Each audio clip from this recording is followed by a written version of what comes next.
Welcome to Wanna Bet, the daily gambling game show that takes betting seriously, but not much else.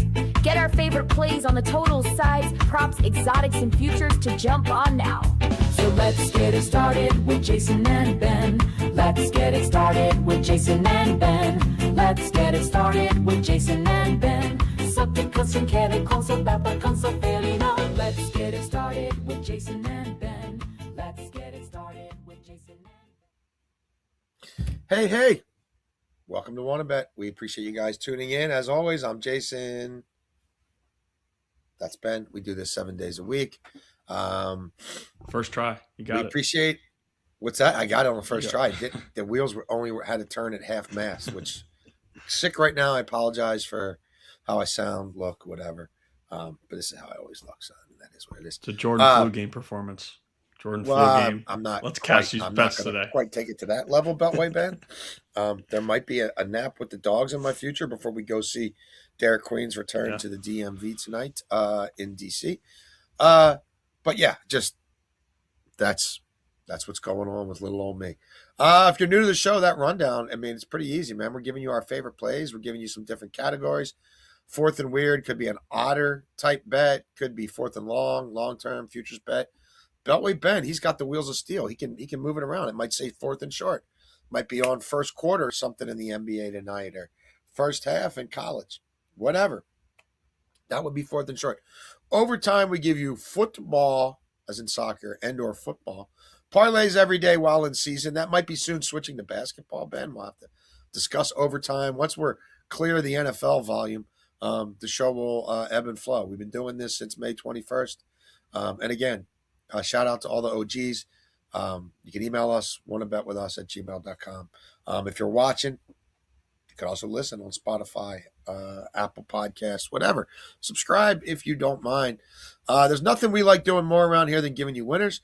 Beltway Ben, we show people how it went last night. Look, I'm not going to sit here and crow about a 4-team parlay that hit in college basketball.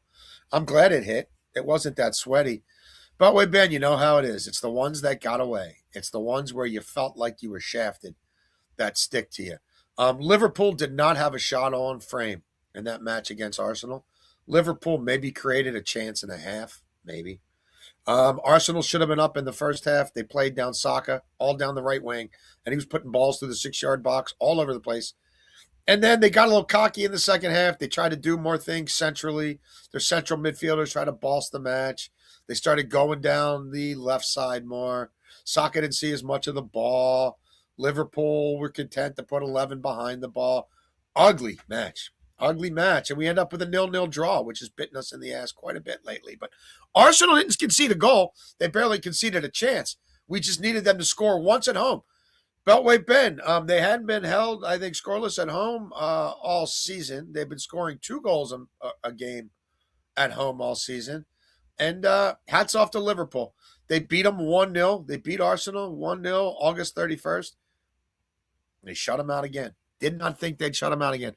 And then look, the UMBC game, 8.5 plus 100. We laid the points. They only took 10 3-pointers in that game at home, which is incredibly odd. They made 4 of them. They did not shoot the 3-ball. Maine packed it in the second half. UMBC dominated the first half. Weird game. UMBC's up 9 with like 30 seconds to play. A kid from Maine chucks up a 3 that has no chance. No, it was more like 15 seconds to play. 2 kids from UMBC have a chance to get the rebound with 14.8. It's them or nobody. It bounces off them, goes out of bounds. Inbound pass, low percentage baseline 3, goes in. 1 of 2 free throws made for the Retrievers. They end up winning by 7. Really would have liked to have got that cover. I like that play. I think I'm going to be on UMBC a lot in the America East. But again, if either kid holds onto the ball, worst case is they're going to the line and up 9 with 14.8 left, Beltway Ben. I think time might just run out. Get it over the half-court stripe in 10 seconds, and let's cash our plus money. But it was not to be. Either way, we had a great night. The 4-legged parlay hit. It frankly should have been a better night. Beltway Ben, I love how you played the Miami game. They certainly leaned into the road grading. Yes, that was a very good cash. We also had Cooper Flag.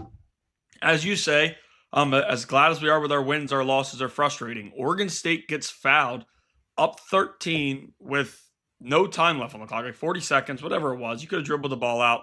Seattle lets the game go. They foul. Oregon State's at 66 and gets to 68 and finishes right there. Frustrated I didn't take the number up. It is what it is. Just watching the end of that game, I'm like, no, dribble it out. Don't foul. Don't foul. Yeah. Again, they played to the whistle. Again, if we would have needed the over, of course, they would have let them dribble it out. But you know how these things go. So that was the one loss of the night. We did cash Miami. Loved Miami last night. Felt it was a roller coaster up and down, but felt good about their rushing at halftime when they had 67 rushing yards. And it didn't stop there. They kept running the football. Carson Beck had to make some throws down the stretch. He's still not very good, but he did what he needed to for them to win that game. And then Cooper Flagg came out scoring the basketball very well. Had about 14 points at halftime. I felt good about that one. I know second halves for him have been inconsistent, but he got us over. So we finished up about almost a unit last night.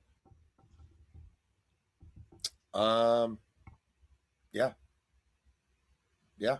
Nice night. We're putting in the work, people. Again, we do it 7 days a week. All right, let's start. This is the other semifinal. Let's hopefully we attack this one with as much success as last night. If you watch the show regularly, you know I'm on Oregon 9-1 to win it all. I thought about hedging here with Indiana, but my hedge is just give me Oregon and the points. I do think Dan Lanning will have this team ready to play. I think Indiana's injury situation might catch up to them a little bit here. It's been a magic carpet ride for Indiana, and it might be all the way out. But you give me 4 points at -116 at Bet Rivers. That's where I played it this morning. I think Oregon's healthier. I think Oregon's defense will be up for this challenge. It's a pick'em game for me. It's a neutral site game. 2 stud head coaches. I'd want either running my NFL team, let alone my college team.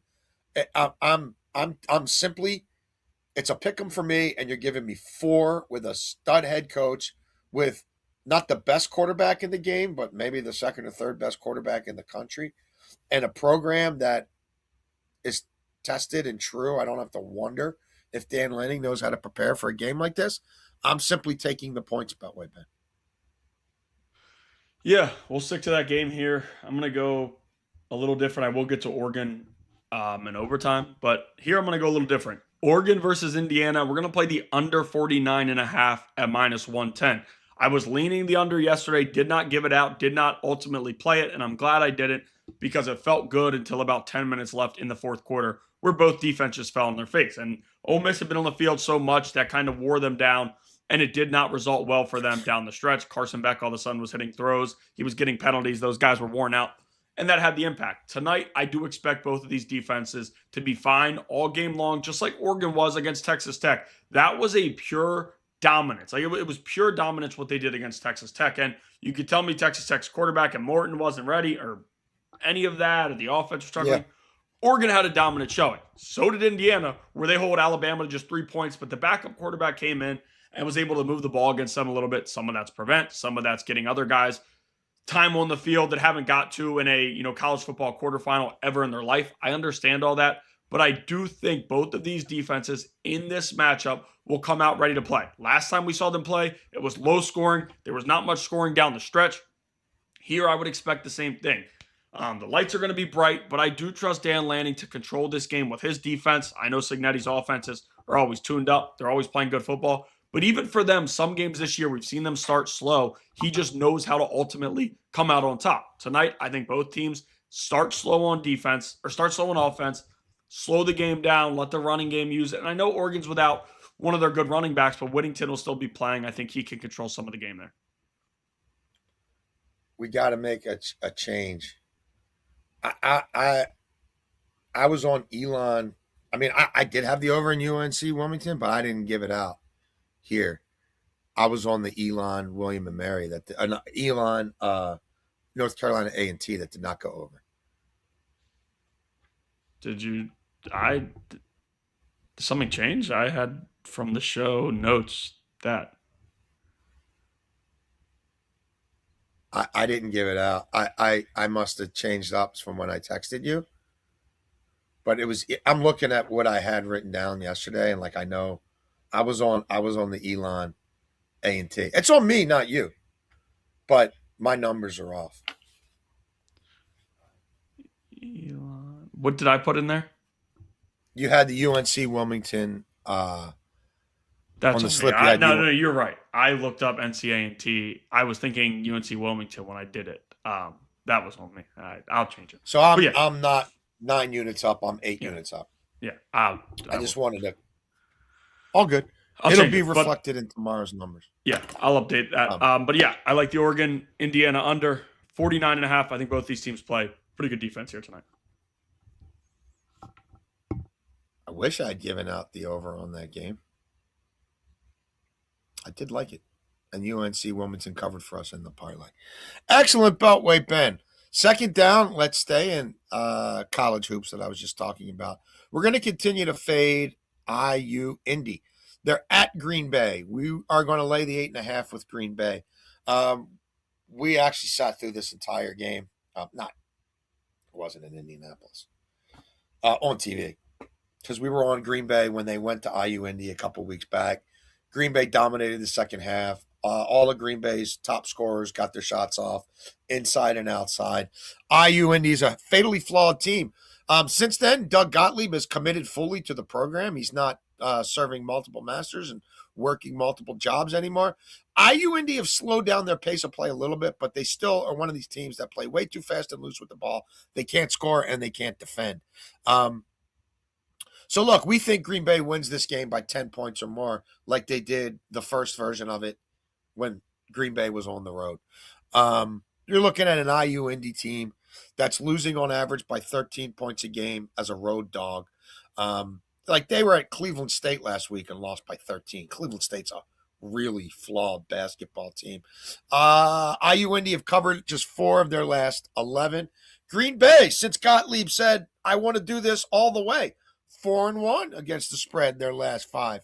They've also straight up won 4 of their last 5 as we've gotten more into conference play. Like Green Bay's resume, it's not terrible. Top 125 in EFG, top 50 in 2-point shooting. IU Indy, 360th in the nation in Ken Palm defensive efficiency, 361st in the nation in opponents' EFG. They're going on the road now. They're 250th defending the 3-ball, Ben, and 350th defending the 3-ball, and 350th defending the 2-ball. They've lost 7 straight against D1 teams. 11 of their 13 losses for IU Indy are by at least 9 points. Again, I think Green Bay can win this by double digits.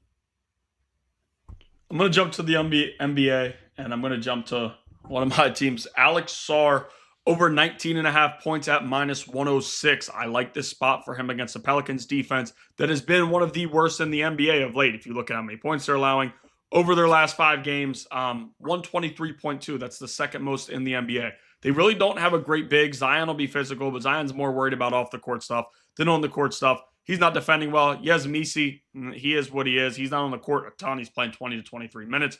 And then Derek Queen, magnificent at the offensive end, still needs to improve defensively. I'm not sure who Sarr draws while he's on the court. It'll probably be a mixture of all 3. And I think he's going to go at all of them. Sarr can stretch it outside and shoot the 3. Sarr's going to have to add more scoring now that CJ McCollum's gone. We saw it just the other night. He's been over 19.5 a bunch when McCollum has played. McCollum's played every game this year. I think it's time for the young guys to step up, and they know what is at stake in this type of spot. So give me Alex Sarr over 19.5 points at -106. I'll be in the arena. No delay for me. No delay. No delay for me. I like that. Meatball, we're getting on that. I think that's going to be a high-scoring game. I'll be honest. I was going to play Derek Queen, and I'll probably play it on my own. 28.5. They moved the number up 5. I didn't. Come on. I couldn't get there, and I'm like, well, if Ben finds something he likes, I'll co-sign it. But I was not impressed. Like after they just benched him for the whole second half. I'm not going to fade the kid because he's capable of a triple-double. Exactly. Yeah, I'm right there with you. Yeah. Half time. Let's stay in the association beltway, Ben, and let's keep riding our Phoenix Suns. Betting the Phoenix Suns this December and January, beltway, Ben, has reminded me of betting the Memphis Grizzlies last year, where all they would do is cover, and then I'd look at the lines and be like, and they'd be playing teams that don't cover, home or road, or just across the board. And I'd be like, what am I missing here? Well, I'm going to stay on them. And then look, after the All-Star break, they stopped covering 2 or 3 times. I got burned a couple times. I gave some of that money back, and then I stepped back.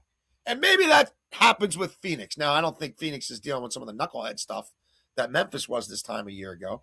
But it reminds me, like, when they get up big, the second team comes in and they're hungry and they don't let people come in and kill them in garbage time. Like, the culture there seems really good, really healthy, and they're back home where they're automatic. And they're playing a Knicks team now that seems to be, each game they play without Josh Hart seems to expose them more at both ends of the court. I don't like anything about their vibes. I don't like the shot taking. I don't like Karl Anthony Towns, the way he's been pouty lately. So, like, Phoenix is the underdog here. You can get this at plus 106. Like, the Knicks are 4-12 against the spread on the road, Ben. They fail to cover by 4.7 per game. They're 3-9 on the road as a favorite against the spread. They fail to cover those games to the Knicks by 5.2. The Knicks are 2-10 against the spread their last 12 overall. And in 7 of those 10 games, they failed to cover by multiple possessions. They failed to cover by 3.5 points or more. If you watch the show, you know the Suns are a machine right now. They've covered 10 of their last 11 overall. They've covered 7 of those 11 by multiple possessions, by at least 3.5 points. Suns are 13-4 against the spread at home. We're getting. You want to take the 1.5 with the Suns? Go ahead. But 13-4 against the spread. They cover those games by 7 points per game. Phoenix is 17-8 against the spread outside its division. 26-11 against the spread overall. I think they win this basketball tonight. And if the Knicks have to play from behind, they're in trouble. Yeah, we'll stick to the NBA. We have 2 different plays that we like and we're going with here. We'll start with the Denver Nuggets on the money line at minus 116, hosting the Hawks. They're hosting the Hawks, who haven't really been good this year. Under 500, just traded Trae Young. Some people are saying that's going to help the situation. That's fine. Denver have won 2 straight. They've won 3 of their last 5, and they've played well. 2 games ago in Philadelphia on the road, overtime thriller. They beat that team. Philly had everybody except for Oubre. Denver had nobody. There was people in street clothes on the sideline, every single person. Yeah. Everybody they had, including Jamal Murray and Aaron Gordon, who just returned last game against a Celtics team who's been playing better than people expected. And they beat Boston on the road by 4 points, and that was when Jamal Murray and Aaron Gordon both returned. Both of those guys will play tonight. You're going to face an Atlanta team who, as I said before, 18-21, have not been great this season, especially on the road. They've struggled. They've lost 2 straight road games, 3 of their last 4. One of those was OKC, but at the same time, they lost 2 to the Raptors and got blown out in that fashion. Denver's a better team. Denver's sitting at 25-12 on the year. They're still shooting for the number 1 seed. OKC has kind of slipped up a little bit. Denver knows where they are. They have that championship pedigree, even without Nikola Jokic. With Valanciunas and Jokic out, there is a hole at the center position. They're trying to get that figured out, but they've still been able to win 2 in a row. I trust their coach enough. He's done a damn good job since Mike Malone was fired. So I think the Denver Nuggets win on the money line tonight, and I think these odds are way too good, given an Atlanta Hawks team that still won't have CJ McCollum. Now, he played good basketball. He was scoring. He's out still. The trade hasn't even been announced as of 11:27 right now. It's going to be announced at some point today. But there's another NBA game that I wanted to get to here because I know I wouldn't during 4th and weird or overtime. The Oklahoma City Thunder and Memphis Grizzlies over 230.5. This is a road game for OKC. Why do I like this? Go look at what their defense has done. They're playing fine basketball, but they just allowed 125 to the Jazz. They allowed 124 to the Hornets the game before that. They allowed 129 last week to the Hawks. They're struggling defensively. In Memphis, we know all year we've chronicled their defense, right? They've been going over these games with regularity. Some of the games are forcing the overtime, and I know that sounds crazy, but don't be surprised if they could do it tonight against the Thunder. I mean, the Thunder are not playing good basketball. I think this will be a lot of offense, not much defense, and we don't need a 128-121 game. We can get both teams high 116, 117, somewhere around there down the stretch. And I think that's what we'll get. I don't trust OKC's defense right now. Could things change? Absolutely. Before now, especially with how trendy the NBA is, I would expect a lot of points here. So give me the Oklahoma City Thunder, Memphis Grizzlies over 230.5 at -110. Excellent. Fourth down is not going to be so weird for me, Beltway Ben. It's going to be a really traditional 4th and long. And it's going to be playing the hits. This one has cash for us a lot down the stretch. Brenton Strange to have a reception of 20 yards or more for the Jacksonville Jaguars this weekend, plus 150 at Bet365. Buffalo's pretty good against tight ends. I get it. But I think Buffalo's defense is going to be really stretched here. It's a mobile quarterback who can keep it himself, who's getting RPO looks. You've got Washington and Myers you have to respect as a deep threat. And then this guy running deep routes in the seam. I get it. Milano, coverage linebackers. I think it's going to be. And all the pressures on Buffalo. And since this kid's come back from injury the last 7 weeks, you look at his target share. Lawrence clearly loves throwing to him. So I think this hits again. It's hit in 3 of the last 4 games. Last week's game was such a blowout that, I mean, he didn't hit the 20-yard, but he went over the 38.5 that we liked, like in the first half. He had, 60? It could have been more. They didn't really throw the ball in the second half. Whatever. And as good as Buffalo is, they have allowed a reception of 18 yards or more to a tight end in 6 of the last 9 games they've played. This kid's hit it Strange in 6 of his last 8. He's got a reception of 20 or more. He's got a reception of 16 yards or more in 7 of the last 8. I think he's in a really good spot. And the emergence of the trade for Myers and Washington getting healthy has really changed the complexion of this passing game. And the numbers continue to give you value on Strange to do something he's been doing with regularity. So I think the targets will be there. Opportunity will be there. It wouldn't shock me if you caught a touchdown pass outside the red zone, but wouldn't it? Yeah, I'm going to play back to the NBA, 4th and weird. Let me update the 4th and weird there just because you can always have fun with it on the screen. I love watching it switch over. It is cool. It's one of the simple pleasures of my life. Yeah, it's always change. There we go. Yeah, there we go. We're going to change now. Hey! We're going to play Aaron Gordon over 11.5 field goals attempted at -115. I talked about him just a second ago, the impact he's had since he's been back, just the 1 game. But if you date it back, I don't love taking guys off of injury because, the minutes restriction, he's been out. But he's over this in 4 of his last 5. And a bunch of those games were with Jokic on the court. That's taking up shots. Now, Jokic is also unselfish, will get other guys involved. But Aaron Gordon knows the assignment. Jamal Murray, his number's 22.5. I lean him to go over, but they're going to be storming him, going right at him. And Aaron Gordon has been a first option before in his life when he was in Orlando. We spent tons of time there as the number 1 guy. He knows how crucial it will be for him to go off against this Hawks team. Speaking of the Hawks, they're allowing 93 shots per game or field goals attempted per game over their last 5. That is bottom 8 in the National Basketball Association. Over that time frame, I do think Aaron Gordon will be aggressive. I think he'll have a fine game scoring. He went over this number in his first game back. I don't know what will change here. They're getting healthier. Tim Hardaway will probably be shot chucking. I don't love that he's back, but still think Gordon will do what he needs to. So give me Aaron Gordon over 11.5 field goals attempted at -115. Excellent. Overtime, I've got a football and a football parlay. Let's start with Justin Herbert, 30 or more rushing yards. And that Chargers Pats game under 51.5 points. Plus 190 at Bet365. We'll start with Herbert. I mean, you watch him play even with the broken hand, and that's before he got a week off last week. He got the creature comforts of a bye. He's got 30 or more yards rushing in 5 of the last 9. He's had his explosive rushing rate have been off the charts, even against elite defenses like the Eagles. He was getting explosives and getting 30-plus yards. He averages 25 rushing yards per game on the road for the season, does Herbert. He's had 37 or more rushing yards in 3 of his last 4 games. This is going to be a different challenge for an untested New England team in the playoffs. I think Harbaugh, we all know, is a conservative head coach. I think he'll be content to grind it out. And look, New England's played the easiest schedule in the NFL. They haven't faced many rushing quarterbacks. But when they have, and those quarterbacks ran at least 5 times, well, everybody's going over this. Allen had 9 for 53. Allen had 11 for 48. Fields had 11 for 67. Again, New England hasn't faced many of them. But I have a hard time thinking Greg Roman and Jim Harbaugh are not going to lean into that. As to moving the number up and going under, Chargers road games average 39.25 points. That's third fewest in the NFL.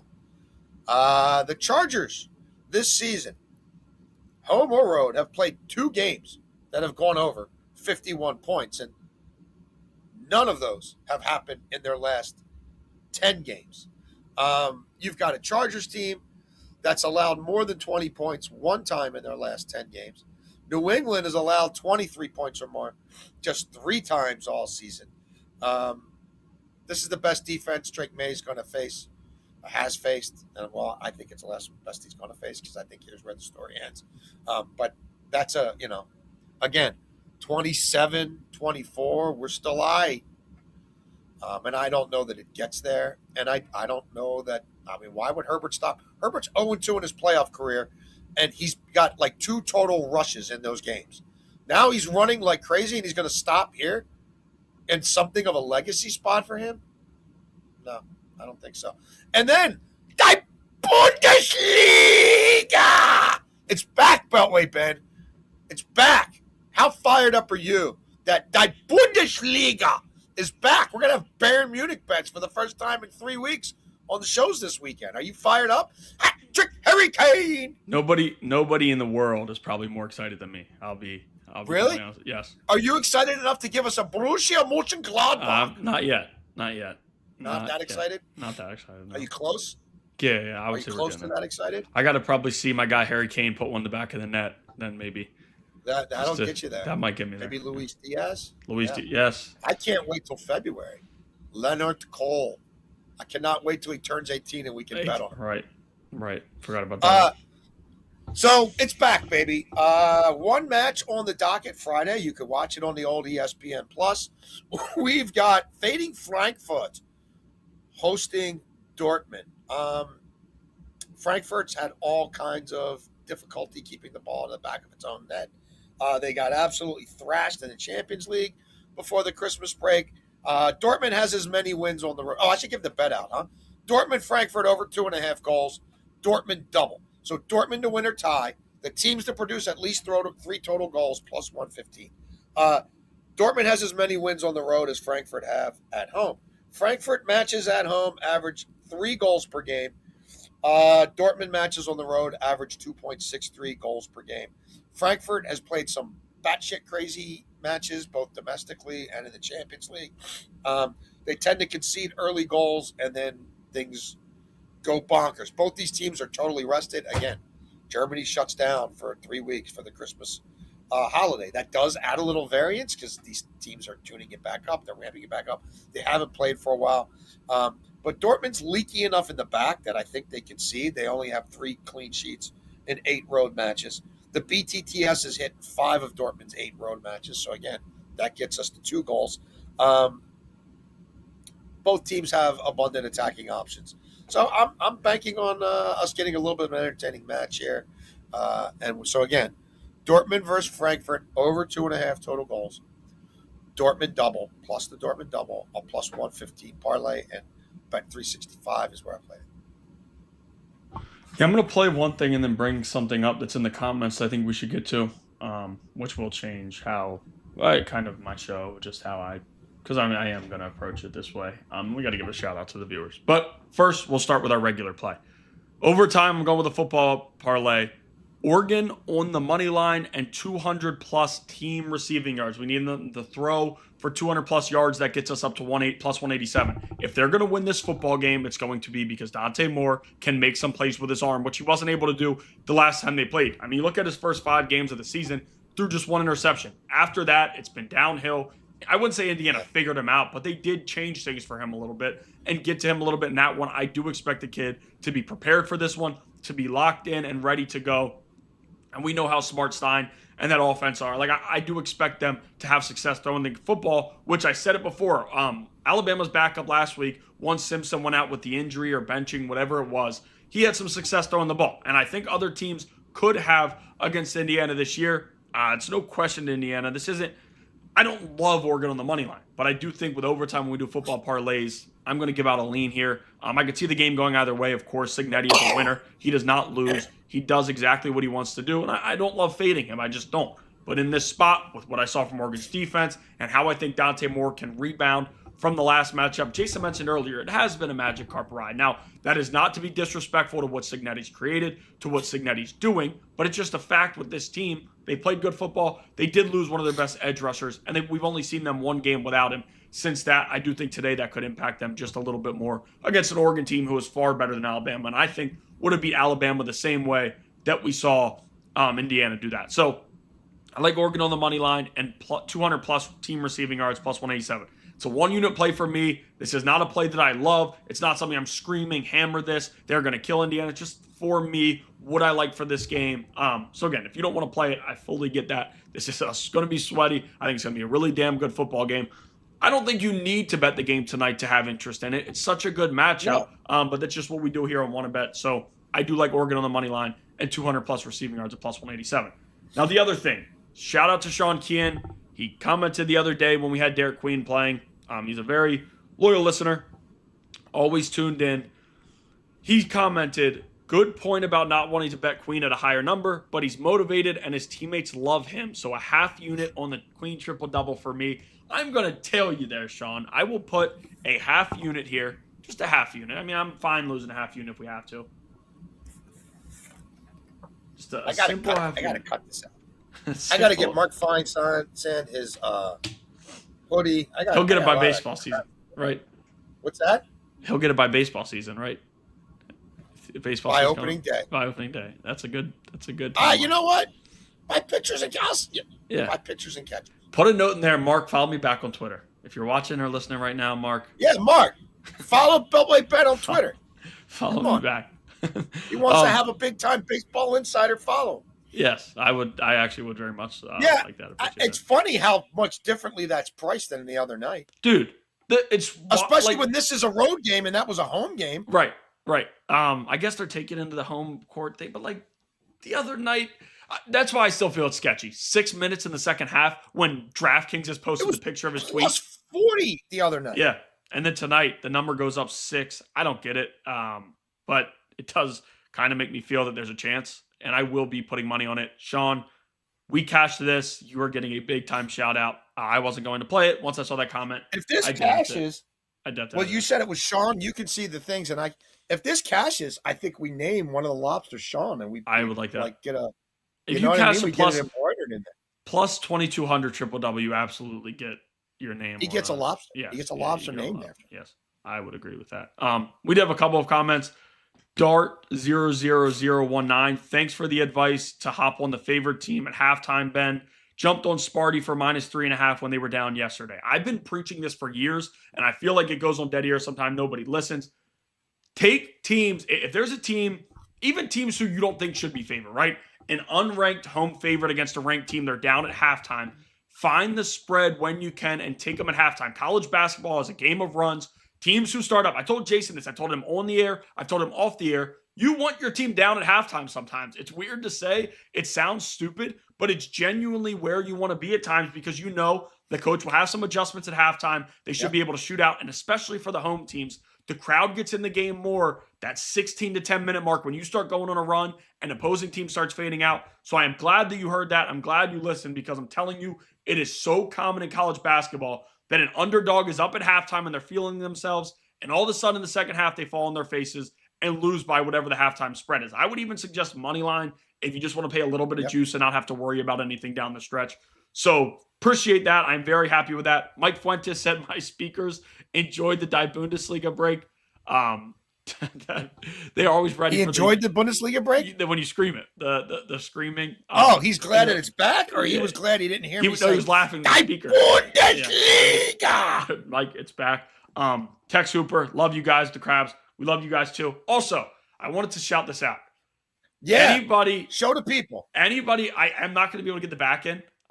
Anybody who watches this Take show, the things out of your ears, rip and- it off, and yeah, hold it up. I can spin it around. Anybody who watches this show knows who we are. I've never seen a dude do this trick before. I got to be honest. That's smart. Look at you. You're way smarter than me. I would have had to take the damn thing off. Hall of Famer. She's in. She is. Anybody who knows Camila me, they Cardoso, know. our first Hall of Famer. It's official. She You gets guys in will- before Harry Kane and Freddie P. and Quinny P. That's an upset. You guys will see me. But I don't have a Quinny P jersey. We'll find one. You guys can see me anytime. Like I'll be wearing San Antonio Spurs shirts. I'll be wearing all. I like sports shirts. There's a few teams that are in there: Steelers, Red Sox, Yankees. Like there's teams where I just genuinely hate and will never support, never wear a shirt of theirs. But there are players I like in their shirts. I like wearing sports shirts. I'm always on eBay getting stuff. And I came across a Camila Cardoso shirt. And I'm immediately like, oh no, this isn't even a question. I'm buying this right now. Got it. And it was a brand new karma. Nike shirt. That's fate. That's very fate happy. telling you. It absolutely is. So she will be on the Mount Rushmore very soon. When we're doing that Maybe we'll have to make a We're trip doing that down a year, to right? the MCI Center and watch her play against the Mystics Absolutely. at some point. I would agree. Are we doing Do a that? live show from a WNBA game. That would be exciting. That would be very exciting. Are we going to do the Mount Rushmore at a year? I think so. Yeah, I'm excited for that. Like very. I think we give it a year. Yeah, I think the year Freddie every P year could be in an Orioles uniform by then. You know, that would be cool.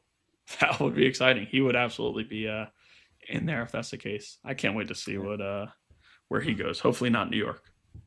It's easier to root for him than that's root the against him. show. Right? Is there anything else? No. No. All right. Oh, we're 11 o'clock tomorrow. Is that what we're thinking? Tomorrow's Saturday. Are we doing earlier? Yeah, I do whatever you want. Oh yeah, could we do probably like 9:30 or 10? I got me and Maddie's 7-year anniversary was yesterday. Wow. Saturday's our day. We're going to the batting cage. We're going. We're gonna go to the Rage Room. Have you ever heard of the Rage Room?